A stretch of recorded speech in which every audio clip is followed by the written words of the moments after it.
Should you create news content or evergreen content for SEO? Well, actually, you're asking the wrong question because news content and evergreen content are opposites. They serve different purposes, they target different algorithms, and they attract people with different intent. They actually produce completely different business results. So if your goal is SEO, this isn't really a choice at all. By the end of this episode, you'll have full clarity on the type of content that's best for you. Let's dive right in.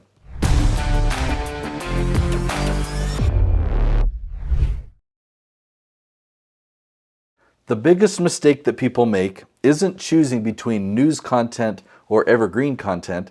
The mistake is creating content about what they want to talk about instead of creating content about what their dream clients are already searching for.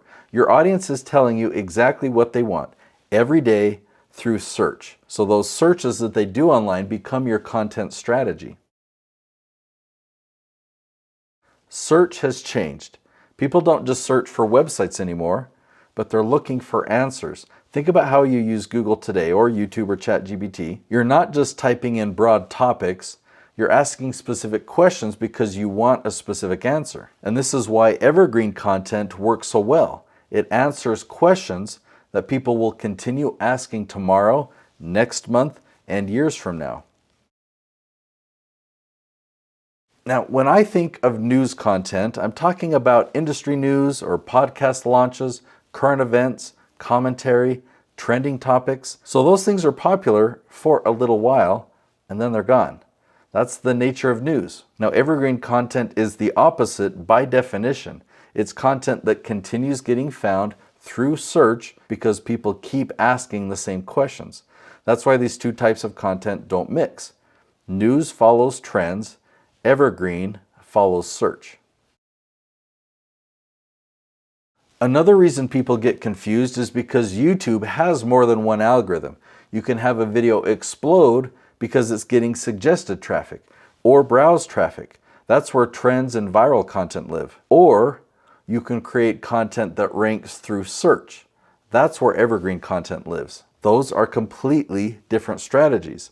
And the mistake is expecting trending content to generate long-term search traffic. That's not what it was designed to do. Something else happens here. Trending content can make you popular for a moment. Evergreen content builds authority. So think about it. If you become known for commenting on what happened yesterday, well then what happens tomorrow? People move on for the next story.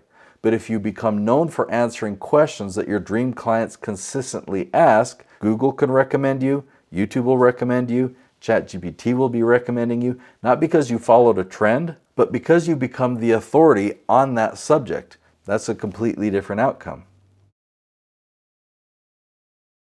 Now, does that mean that you should never talk about current events?